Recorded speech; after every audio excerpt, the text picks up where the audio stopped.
contemplation. I tossed the phone into the console and looked out the window, slurping Coke. Jackie sat quiet for a moment, then spoke softly. PSP? Yeah. That thing from last week? Probably.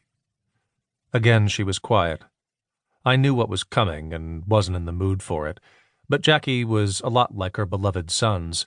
She never adjusted her game plan. You gotta ease up, man. The celebrity shine is fading. You can't ride the Sun Devil case forever. I'm not riding it, I snapped. I'm doing my job. They say investigate, I investigate. Yeah, okay, but in case you hadn't noticed, this ain't Iraq. You aren't a ranger anymore, roughing up insurgents to find IEDs. This is a civilized city. You can't knock people around. I didn't answer. Someplace deep inside, I knew she was probably right. I knew hunting killers would be different from hunting terrorists, but I didn't really think it should be. They both took lives. A few bruises on the path to justice seemed a small price to pay. Jackie reclined her seat with a long sigh, the prelude to her post-lunch nap. Just don't worry about it, dude. They'll chew your ass for a while, then put you on some kind of performance improvement plan, and that'll be that. 3 weeks from now, you'll be sipping margaritas poolside in Cancun. I turned, an expletive ready to fly. Then I saw her churlish grin, and I flushed a little. You're impossible, I muttered. Jackie leaned back, and for the first time all day, the cruiser was quiet. I watched cars rushing by along Camelback and thought about Mia, thought about the little house on St. Ellen Island I had rented for the week, and quiet nights by the fireplace. It would be cold in North Carolina in early December. Jackie was right. Mexico sounded great. But I knew Mia better than that. Sentimental always won out over fancy, heartwarming over opulent. She was the second-grade teacher who actually kept the finger paintings her kids drew for her and would take cheap wine and a Hallmark movie over a 4-star dinner any night of the week. A little house with flower beds over a penthouse balcony. A washed-up Army Ranger on a public service salary over a power-tie businessman. And that was why I loved her. I closed my eyes and thought about North Carolina, thought about sleeping in and staying up late, thought about uninterrupted days, just her and me. It was enough to make me forget the email.